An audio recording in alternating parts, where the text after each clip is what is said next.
Peace, peace, family. George Macon here at you again. With all this things that's been going on in Haiti, from the president being murdered to the riots that's been going on in the streets and everything, I'm on the phone with a good friend of mine, my brother Fred. He's actually Haitian, and he's actually in Haiti as we speak. He's been in Haiti since they've had the earthquake, and I know that on the news, we haven't been. We haven't really been privy to a lot of the information that we should have been privy to. They haven't been showing stuff. So I called my brother Fred and to get some insight on what's really going on down there in Haiti. Fred, what's going on, bro? Hey, what's going on? What's going on, bro? Yeah. Can you explain to us, because like I was telling you before, we was trying to figure out on, because the news is not getting us a lot of coverage. Where are you at in Haiti, and was you affected by the earthquake? Actually, I'm not directly affected, but I know people in the area who are affected by the earthquake, and I can pretty much tell you what I know as far as what's going on right now. And we can talk and ask me some questions, and I'll tell you the best answer I have, given the information I have. What So like when that they said it was a 7.2 that hit, did it rock like the whole Haiti? Did you feel it when it hit? Actually, I'm in the capital, and it was around 8. It was around 8:30 around that area, and I was with my daughter, and then in the room, and I felt that the room is shaking. Oh shoot! The room was shaking. So right there in there, I grabbed my daughter. And then I took her outside, and then everybody else that were in the house, they rushed out. And then even when we went outside, the earth was still moving. Ooh, so it lasted about like 30 seconds, between 20 to 30 seconds. That's a long 30 seconds too, wasn't it? Yeah. So since in the capital, I can feel it, but it's varied in different area in the country. So in the south, it got hit. They got hit about 7.2 with a 7.2. Ooh. In the capital, it was more like 6, 6.2, 6.3 around that area. So because on the news I seen the casualties, it was upwards of 12. They say between 1,200 to 1,500, but they were saying there was thousands missing. And I know how the news. Yeah. Right. Check this out. Right. Whenever you have earthquake, it's opportunity for NGOs to come in the country, and it's money laundering, and it's a lot of things going on whenever we have those natural, this kind of natural disasters. So it's an opportunity for those organizations to come in the country, and then exploit the country, and even come in and investigate. So they were exaggerated, not to say that people are not in bad shape, but as far as the death toll that they stated on the news, as currently right now, it's not true. Yeah. It's not true. The last they estimated it's about 500 people, and some are still missing under the rubble. But they have to exaggerate it so that they can collect money and come to Haiti and exploit the country. When the first earthquake happened, Bush and Clinton and Obama Foundation, they had collected about $13 billion. So right now, but about 12 years later, 11 years later, nothing has been done. The country's in worse shape, even after they collected $13 million. Everybody's asking, where did that money go? So because I remember when I first talked to you last week, and I was like, where you at? You was like, I'm in Haiti. I was like, you in Haiti? First thing I got nervous. I'm like, what you doing? In my mind, when I text you, I was like, you in Haiti? What you in Haiti for? And you was at at the shop, and I'm like, I started asking like, well, what's going on in the streets? Because when you watch U.S. news, you just think it's just anarchy, pandemonium. They just shooting and hacking people to death. They running wild. They show all the gangs. Actually, that's what they wanted. That's what they wanted. They want people, niggas, to kill each other, and they pump it up, and that's what they were expecting to happen when they shot the president. So they were expecting a civil war, but were we gonna kill each other? So the people kind of like knew better. They stay calm, and still they trying to figure out what happened, but they were expecting us to killing each other. That's what they were expecting. So where are they getting this from when they show on the news where they show a bunch of Haitians running with guns? And is that like fake media, like knives and stuff? That's fake news. That was fake news. On that day, there weren't anybody running in the street with guns. As a matter of fact, everybody stay home. I was surprised myself because everybody was scared to go outside on that day. Wow. So if they show you people in the street with guns, that was fake news. So you was explaining to me about what's the difference between South Haiti and the North Haiti, because a lot of times we watching from a distance. The South is almost like in the state. You have the East Coast, right? And you have the West Coast. You have down south, right? So the South is almost like the same way down south here in the country. Okay, so in the South, there's a lot of other cities around the South. And you was telling me on the phone. Okay, you was telling me on the phone that in the South that's where majority of the people that actually run the country, but they the sellouts, right? These are the people with money down in the South. Right, because what happened is, in every country you have, on a metaphysical level, you have spirits running each part of that country. So the tendency of the people in the South is pretty much they more like a sellout. And that's it. Not the majority of them, not everybody, but the tendency is there. Just like you would say in the West Coast, people in the West Coast, they have this kind of mentality. People in the East Coast, they have that kind of mentality. Right, I got you. I know what you're saying. They have that kind of mentality. I know. So that's exactly in the South. If it comes to sell out the country, they will contact with the elite in the country who are foreigners, to sell out people in the country. Sell out the country. Is this where? Let me ask you: is this where the president that was murdered from? Was he from the South? No, actually, the president that was murdered, he is from the north side. So the north side are more like patriotic. So let me ask: was that president? Because I'm hearing different things about him. Was he a sellout? Was he like a sellout, a coon, or a rep? Like what type of man was this president? Here's what happened with him. The thing with him is he's from the north side, right? He wasn't in Triple North. So before they picked him to be president, the elite in the country picked him, but they thought they were gonna run him like puppet. But him, he was naive a little bit. He had a bunch of mulattoes and Syrians that he favored over other Syrians and mulattoes, thinking that he can win their favors. But all in all, he was fighting for the people.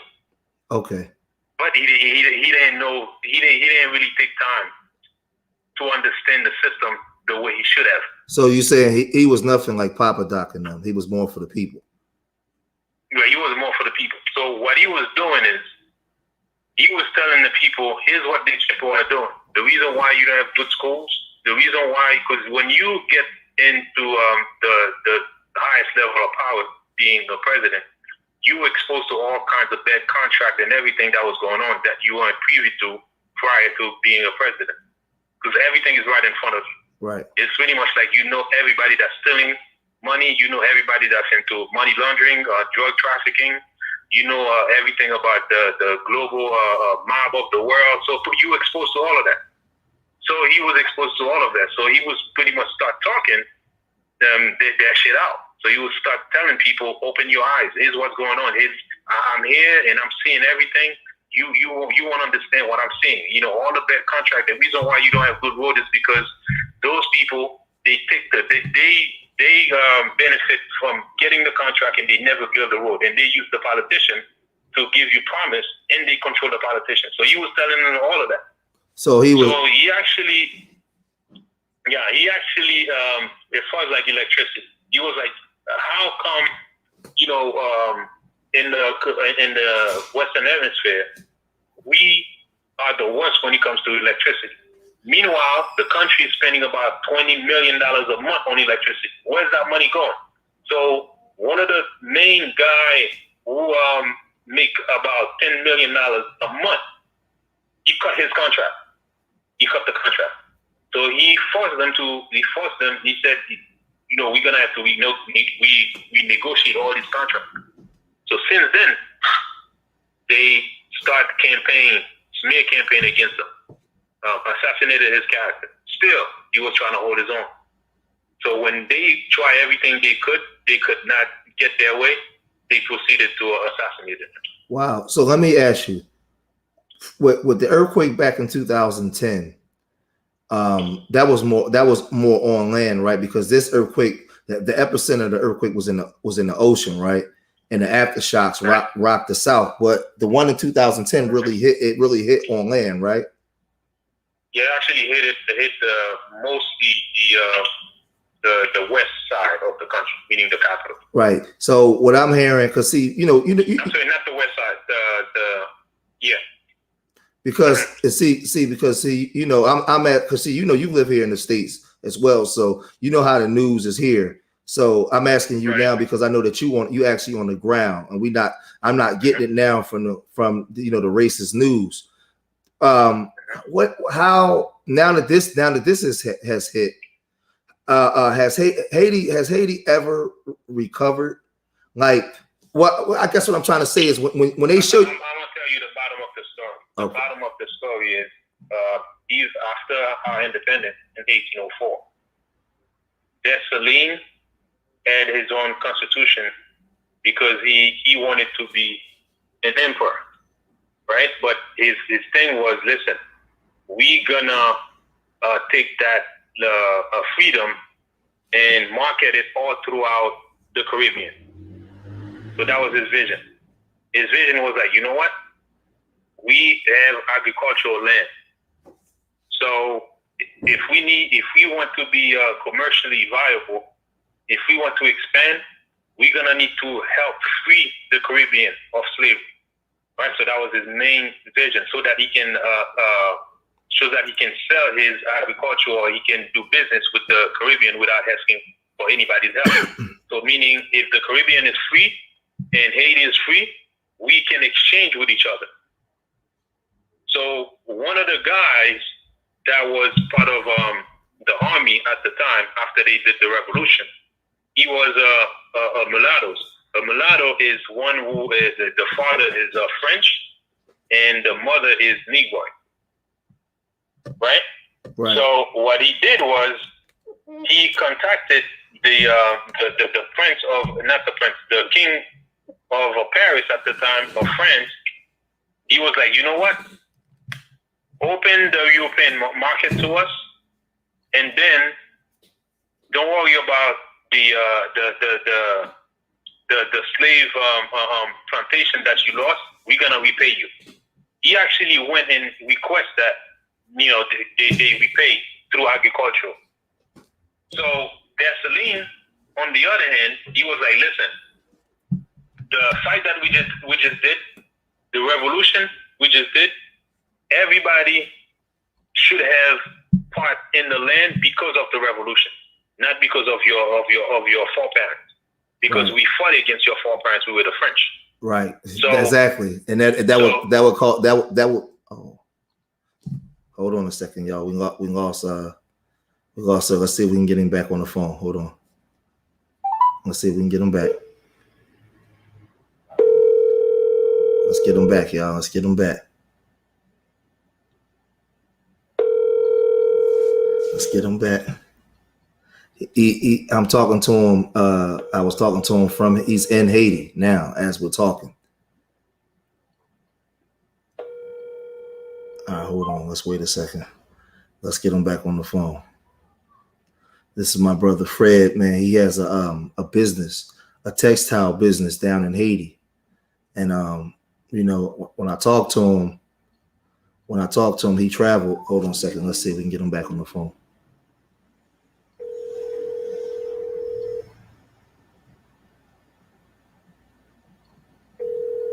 I don't know what happened.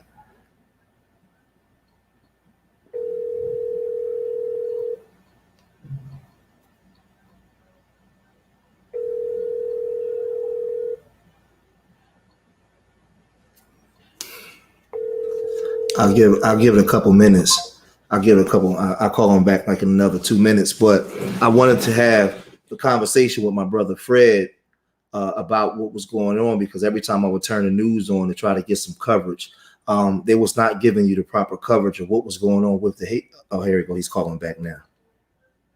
Hello? Yeah. You got cut off. Yeah. I don't know what happened. Yeah, go ahead. You can finish. I was telling them. I was just telling them, just telling the people that basically I had to calling the audible, calling my brother, because I know that they're not giving the proper information. So a lot of times, and when they show Haiti on TV, when they show, I'll give you an example, they show Dominican Republic on TV, they show resorts, they show certain things. Whenever they show Haiti, they don't show resorts. They don't show any paved roads. They don't show anything. So we have to ask questions like, if I wanted to take a trip, could Haiti be a destination? Right. So here's what happened, right? As I was explaining before, since after they killed the Dessalines in 1806, since then we've been under economic dictatorship, and you're not gonna hear that in the news. You're never gonna hear that in the news unless it's somebody who's awake that you're gonna hear that from. Because since 215 years later, the country has not been in the condition, livable condition for the citizens of the country, meaning mainly the Negroes. And that's predominantly the country. It's funny. I want the people out there to know. My brother Fred, he's one of the brothers from the Caribbean that's, listen, more pro-black than me. Like, a lot of times you guys out there would think that a lot of our people coming from the Caribbean today is coons. And I'm like, no, Fred represent, man. Fred don't play no games, man. Like, he up on it with his people, man. He know who he is, man. I'll tell you, they'll try anything to divide us, even Black Americans against Jamaicans. They tried everything because, it's pretty much, that's the game. That's always been the game.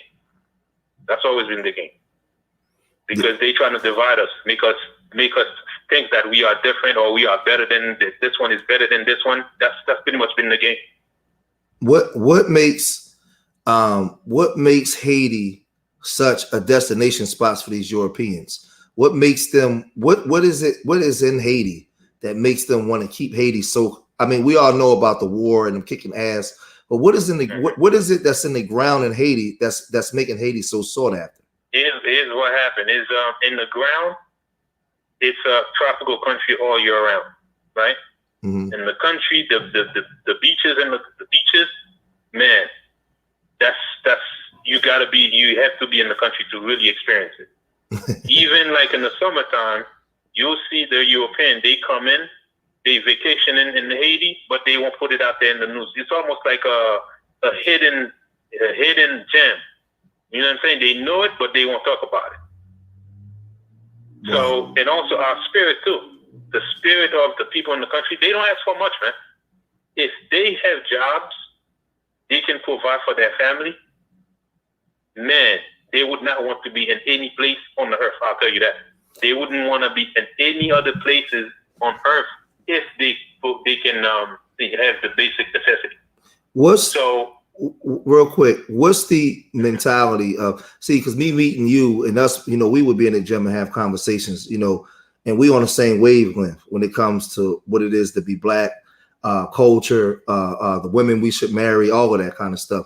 What is the consciousness of the people on the ground there in Haiti? I mean, are there, in America, we know what they show, but are there thousands of Haitians that think like you on the ground? Like, if I was to go there, where you spoke about the consciousness of the South, the North, and the West, like, where are the people in Haiti that's super pro-Black, that's on that Dessalines and Bookmont way of thinking? I'll tell you, you'll find them on social media. Inside of the country, they keep the people enslaved because they use the media to control them.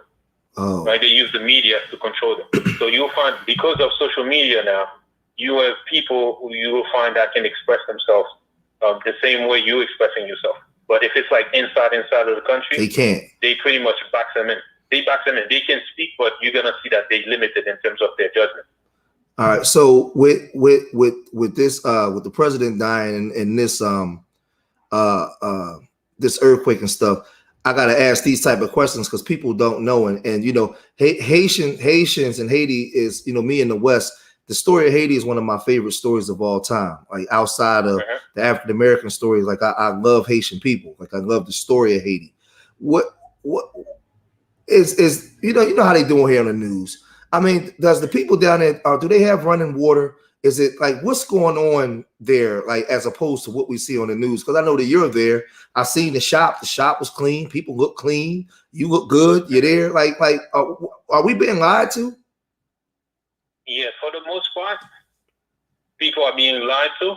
But as far as running water, that's everything that you have in America, you have it here, except that you have to have the means to afford them. Oh shit, that's the problem. Then. You gotta have the means. And check this out. You know why a lot of us go to America? Because the elite in the country, they don't create jobs, and they don't create jobs for a specific purpose. It's because they want to keep, you know, filling their coffers, and they create the condition where you want to leave the country and go work somewhere else. They pretty much using entrepreneurs from other countries to give people outside jobs.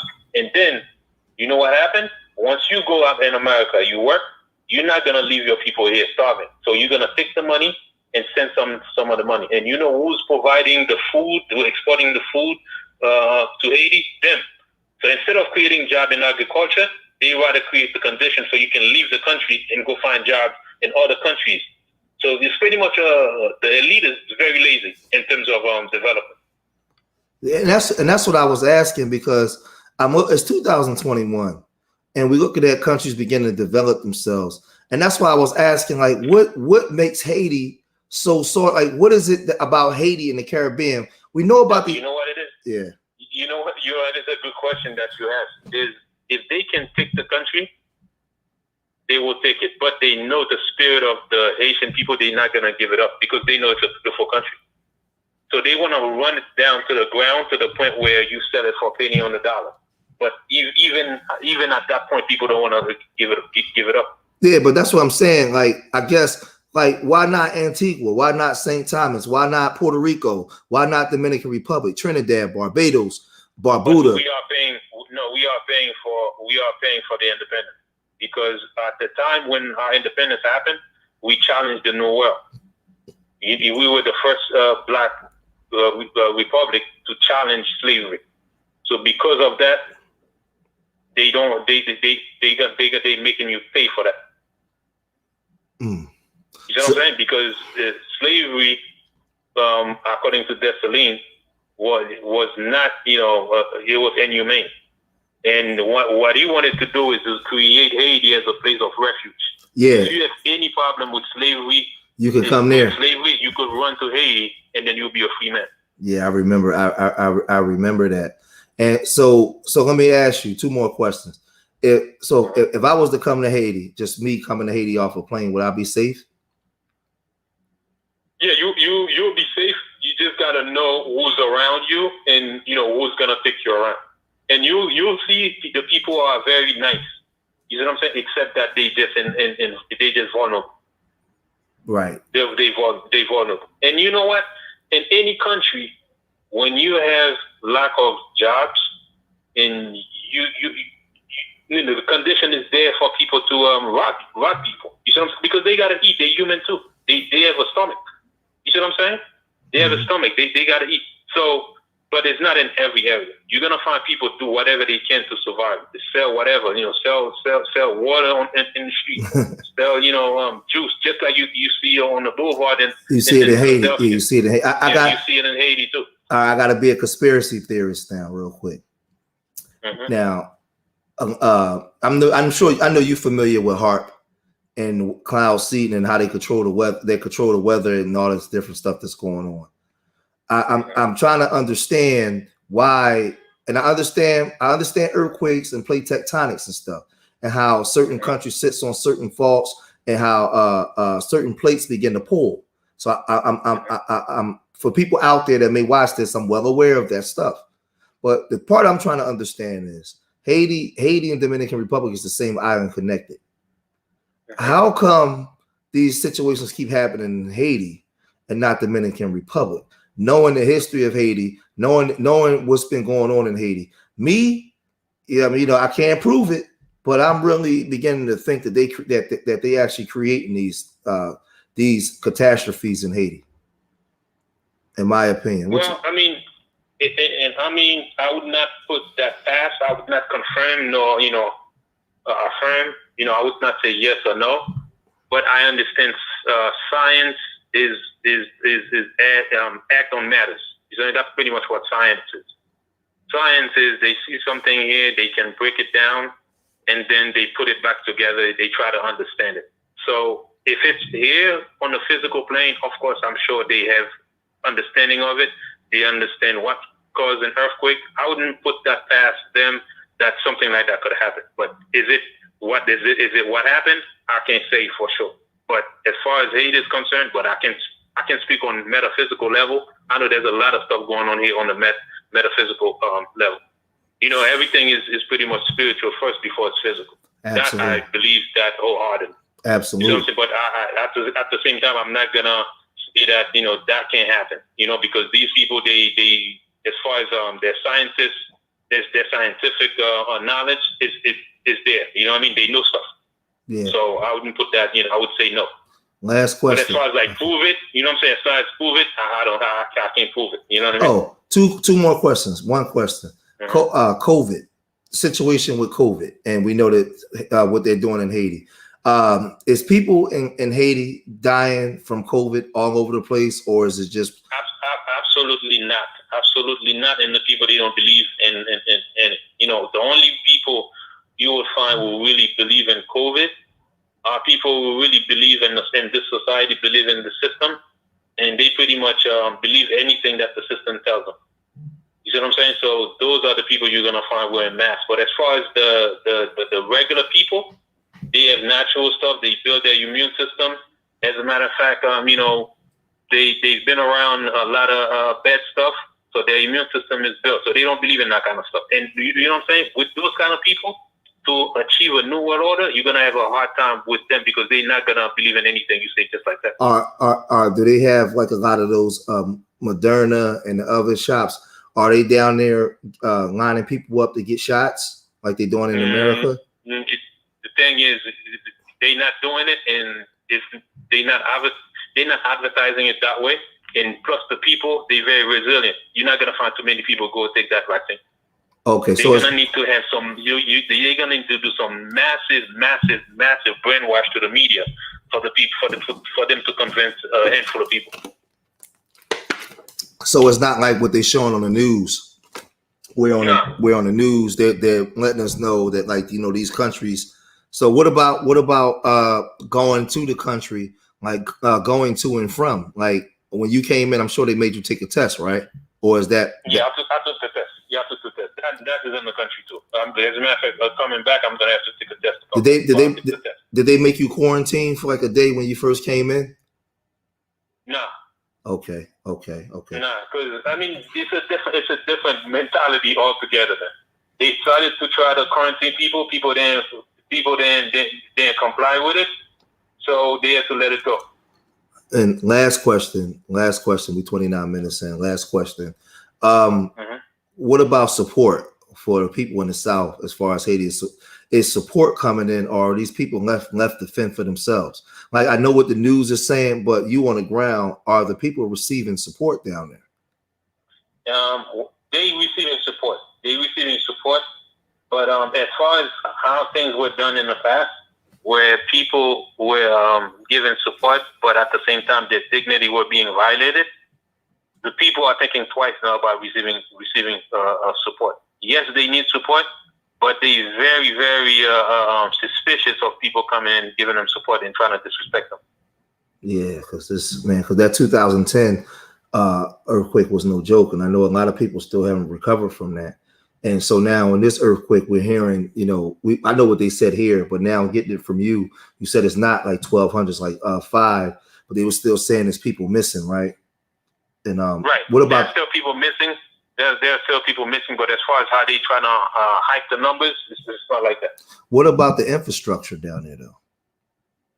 As far as the infrastructure is not as good as it should be. I mean, we can talk on and on about the power elite in the country. Let me tell you, once you're in a position, you have funds, you have money, it's a moral responsibility to create stuff for the people that, you know, that's there. You see what I'm saying? Easy. And when you do that, I don't have any problem with you making money. But there's a way to do it. They've been stealing money, right? Like 1 mile of road would cost about $1 million. When that president came, he cut that and he made it $150,000 for a mile. That was good, right? Yeah, that was good, but they didn't like that because he had to cut the contract. Oh, because they were stealing. They were stealing the money. That's why. Exactly. So he cut the contract. They didn't like that. So for 200 and some odd years, that's how they've been impoverishing the country, man. So real quick, because I know they said that was the last question. Real fast, if you could see, elaborate this real quick. How does the people get rid of this wicked totalitarian government that, I mean, down there that's just taking advantage of the people? They look like us, and we know that they're being. We know that the powers that be behind the scenes is European nations, but how do we at once and for all get rid of these goddamn wicked? I'm gonna tell you how this thing works, right? I'm gonna give you the 4 tiers of how the system works in Haiti. You have the West to the European, right? Mm-hmm. On the first level.